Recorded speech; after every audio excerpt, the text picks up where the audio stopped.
2 in literal paradise, and I am busy studying for my open waters divers. I did my first 2 dives yesterday and it was absolutely magical. I never thought I could dive. I always thought I had like an equalization problem, but I've been able to do it and now I'm actually studying it, so it's like a complete dream come true, and look at where I am.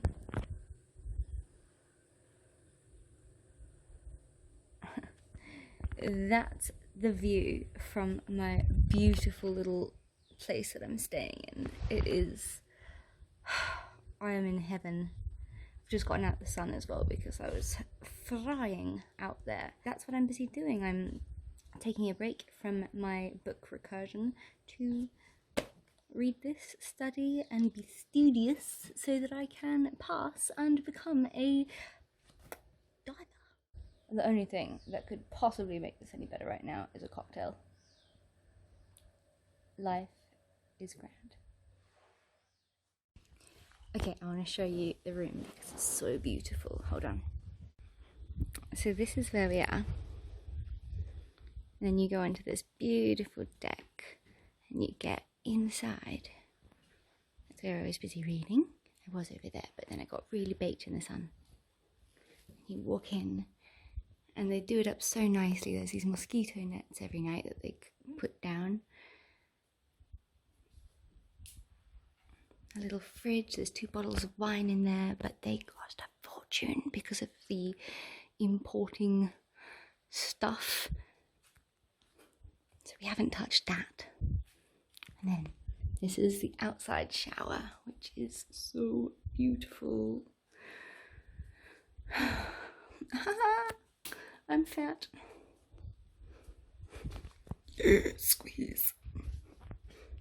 I mean, it is literally heaven.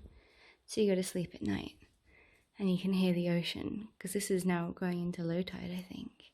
So it comes higher up and it's just perfection. Oh, I've got a visitor. Okay, I'm on my way to lunch, and while I walk I thought I'd just take you with me. So the other book I'm busy reading besides the open water divers course is Recursion by Blake Crouch now. So far the first chapter, it grips you from the very first page. It starts with this woman who is on the edge of a building. She's going to commit suicide, and this detective called Barry is heading up there to try and talk her down. Then as he gets there, he learns that she's got this syndrome called false memory syndrome, which I gather, because he doesn't want to go close to her after that, he can catch from her if he gets close. And basically what it does is you wake up one day and you have an entirely different life from the one that you woke up to. So she's devastated because her husband isn't her husband anymore, and her son that she loves never existed. And it's not just like big memories, it's all these little tiny ones that, really get under your skin and make you miss the life that you used to have, and she can't handle it. Then the book goes on to this other chick called Helena, who's like this neuroscientist, and her mum's got Alzheimer's, or she's developing Alzheimer's, so she's trying to develop or get funded for a project to help this condition, and that's pretty much where I am now. She is apparently not going to get funded by the people that she wanted to get funded by, but now there's someone else who, goodness, I'm unfit. There's someone else that wants to give her like a limitless supply of money to help them with something, some kind of project. And yeah, so far it's the thing I like about Blake Crouch's books is that while they are sciencey and sci-fi, it's easy for someone like me who isn't very technically advanced. I can understand it. You don't have to be a science student or major to understand what he's writing about, so he does make it easy. So they're the books I'm busy reading, and now I've got to go and tackle this really big hill. Yay!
finished The First Mistake by Sandie Jones on the plane ride over here. And, unfortunately, much to my disappointment, I only gave it a 2.5 stars. And that really sucks because I absolutely loved her other book, The Other Woman. This is a book about this lady called Alice, and her husband goes missing while on a skiing holiday. So after quite some time, it's apparent that he's obviously died, and she's got to tell her young daughter that she's just lost her father, she's just lost her husband. She falls into this really deep, dark pit of anxiety and depression. But then that's like her backstory. Then the book is set a decade later. So now Alice is remarried. She's got a second daughter with a new husband who is called Nathan, and he dotes on her hand and foot. He is the perfect husband, it seems. He is a wonderful father. He adopted Alice's first daughter as if she was his own. It seems like the perfect life. She's a very, very successful businesswoman.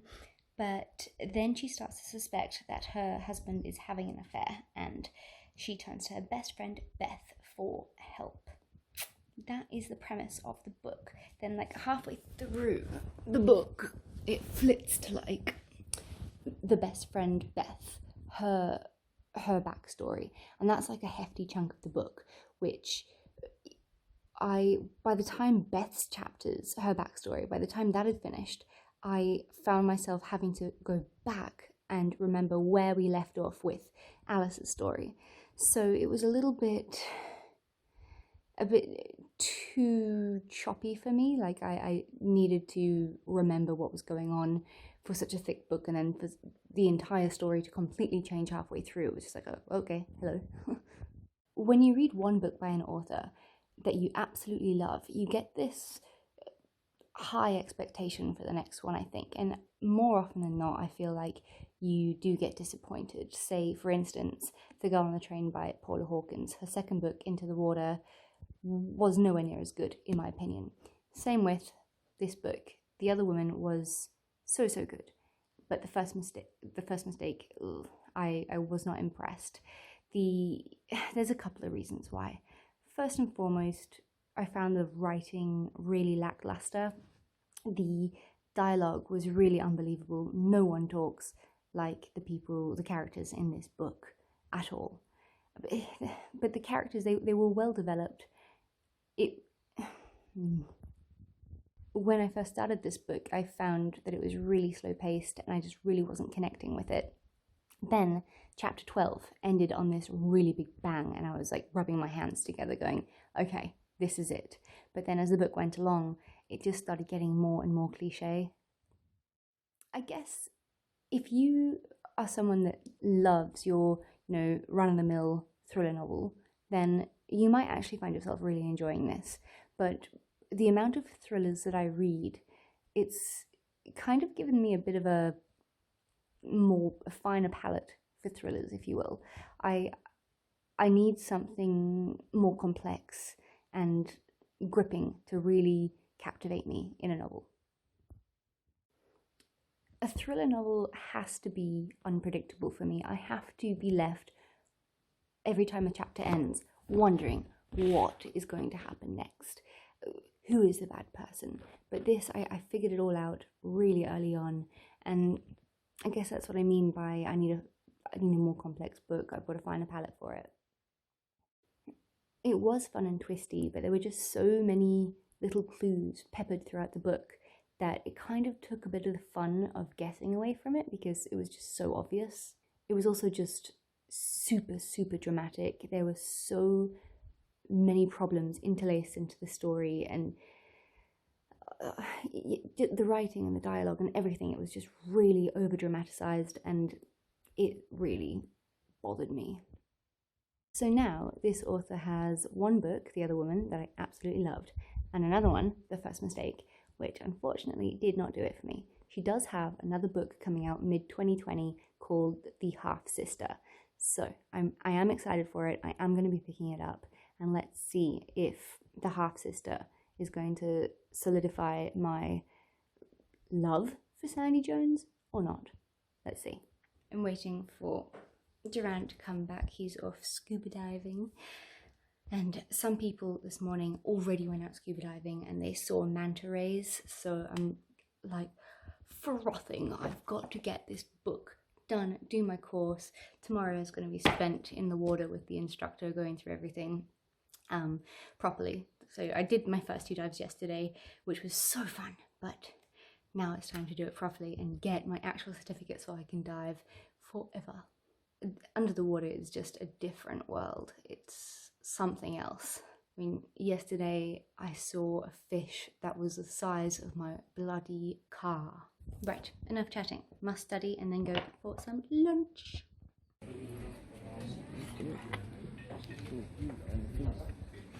Yum.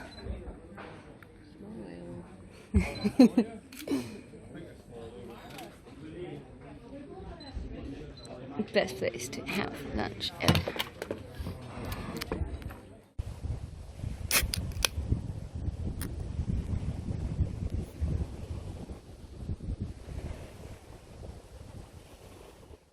I've lost track of the days. It's all just blending together into complete and utter paradise here.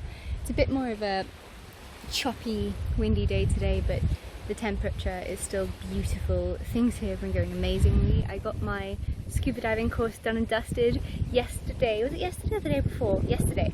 I went scuba diving and this huge manta came swimming right over the top of me. It was so beautiful.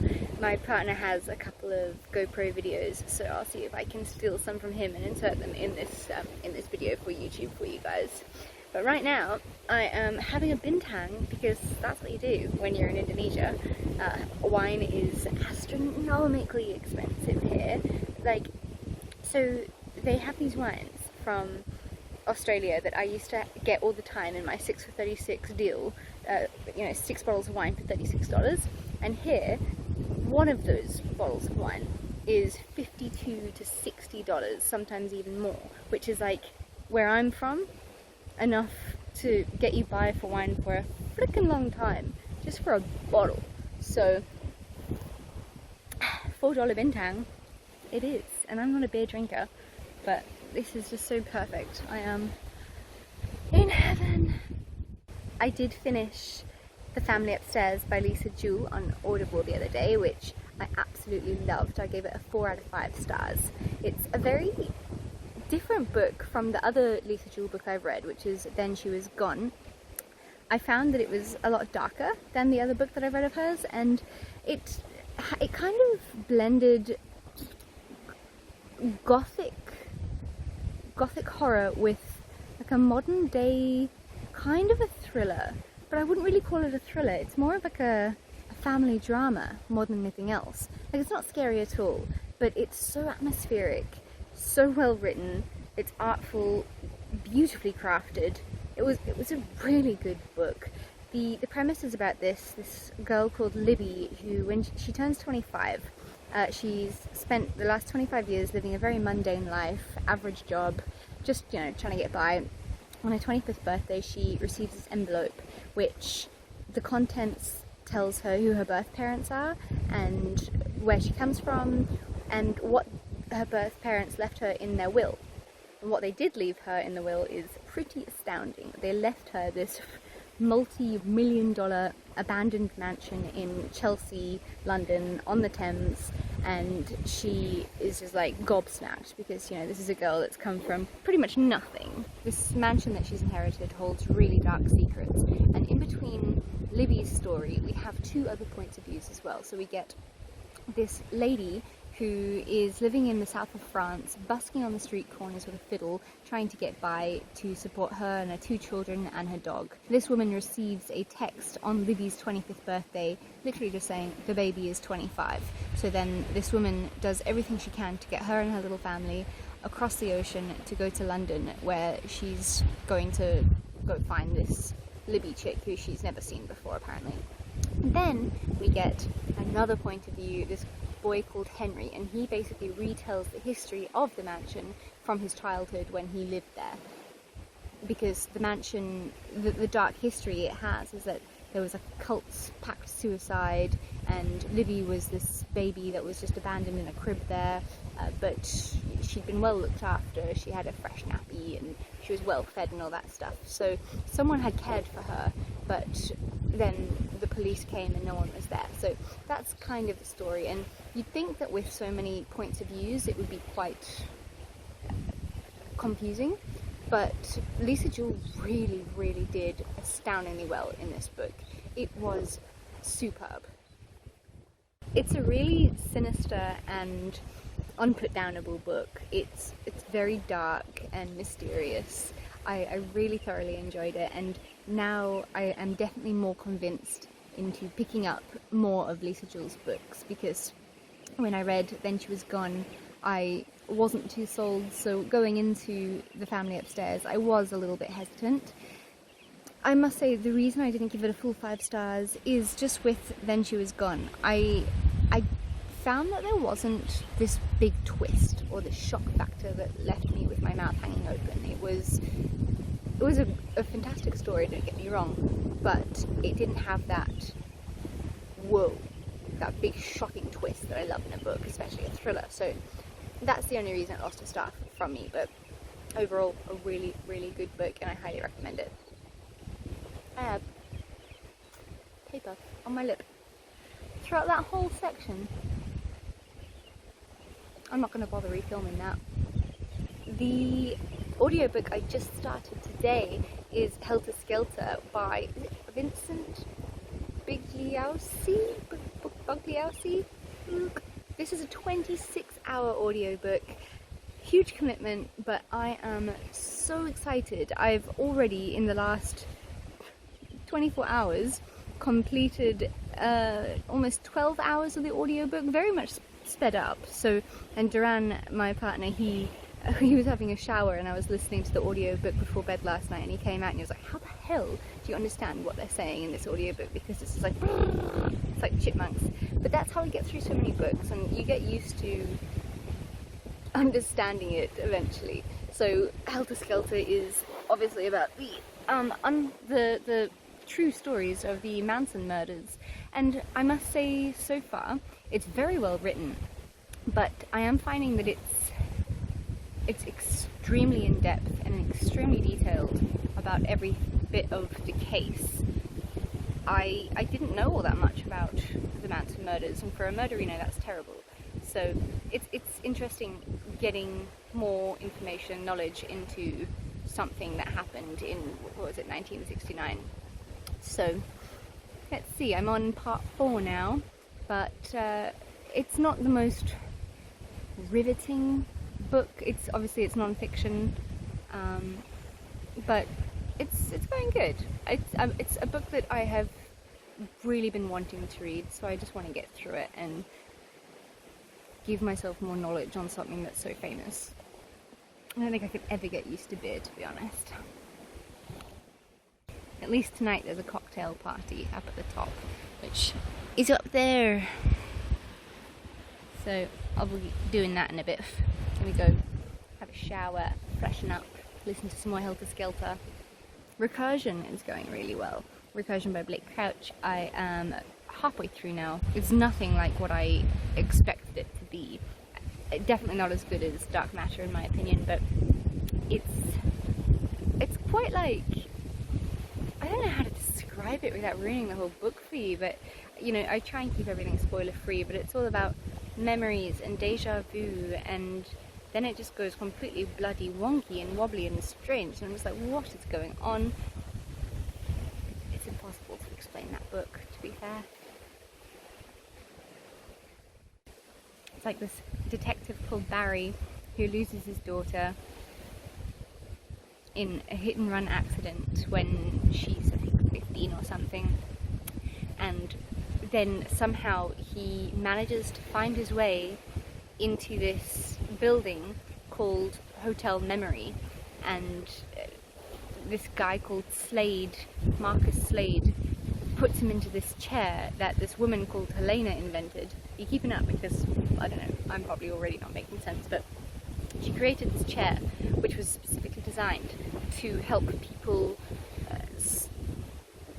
have a way of storing their most precious memories, you know, for Alzheimer's patients and people like that. But then Slade came along, and Slade is such an evil name for a character, but he comes along and manages to make this chair into also like a memory transportation device, so you can basically jump back in time to said memory and then rewrite history.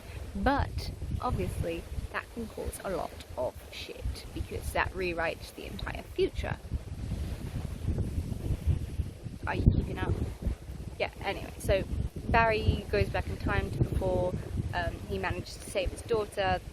Everything's going super well, and then he lives, I think it's like 11 years, until the day that he goes to the chair, because then all the previous memories his family had before he went to the chair are starting to surface, and they can remember two different versions of their lives, and they don't know which one's true, and it can make people go insane. It is a very hard book to sum up. I don't know how Blake Crouch thinks of this stuff. So yes, I am very much enjoying it. Not as good as Dark Matter, so I doubt that I would give it a 5 out of 5. Halfway through, and my prediction is that I would give it a 4 out of 5. Unless I'm not satisfied with the ending, then it will probably be a 3.5. But it is really good. I really like Blake Crouch's writing, and I'm excited to read more from him in the future. Anyway, let me go and finish this delicious meal and have a shower, and maybe I'll show you my outfit for the night. A cocktail party.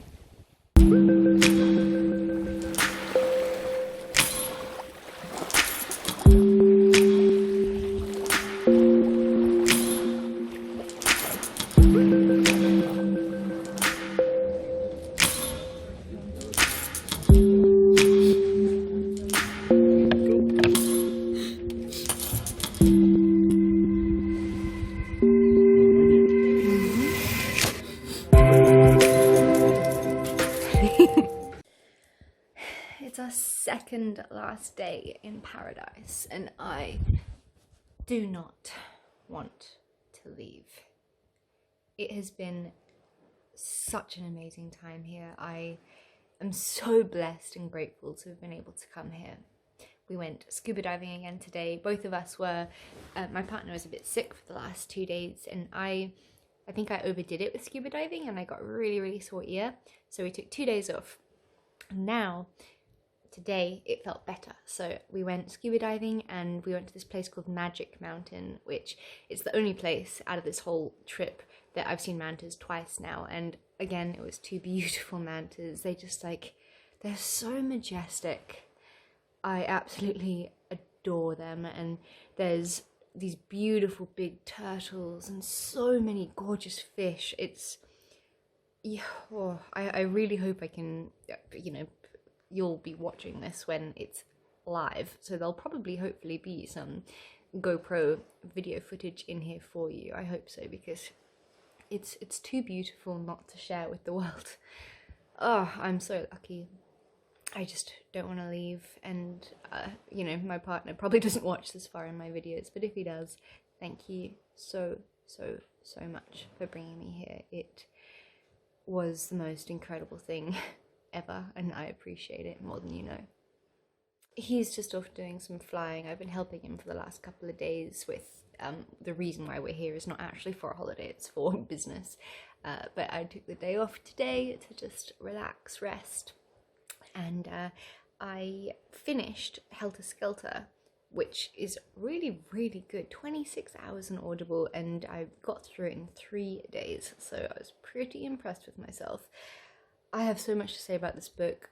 I think I'm going to have to do an entire video on just Helter Skelter. It's insane. I learned so much about that serial killer, and not one part of me understands why people want to support this dude and agree with the things that he does. It's despicable. But yeah, finished that literally a few seconds ago, and then decided to start filming this.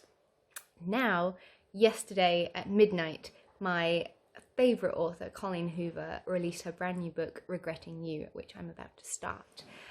So excited. I have been dying to read this book. Then there's also a couple of others I'm really, really dying to get to. The end of the month, I think on the 30th of December, the Wives by Taryn Fisher comes out, and that is a book I'm super excited for. That's a thriller, and it's something about a husband. Can he be the same guy to both of his wives or something? That's the question on the blurb. So it sounds pretty cool. You know how I like my little love triangle stories and stuff, so excited to give that a go. Then there's another book called Dear Edward by Anne Napolitno or something, and another one which is the Reese Witherspoon book club pick of the month called Conviction by Denise, Mina, I think, and that one is apparently a thriller too. I'm gonna balls this up, but I think it's something about like everyone dies on a yacht or something, and I thought it would be kind of cool to start it while I was here because of the, you know, where I am. It's so beautiful, and there's no way you can get out of this place without a boat. So I thought that would be a cool thriller to read. But first and foremost, I have to start Regretting You by Colleen Hoover. I am so excited for it. But first, I have a little surprise up my sleeve for my partner. I wanted to surprise him with something a little bit special tonight to say thank you.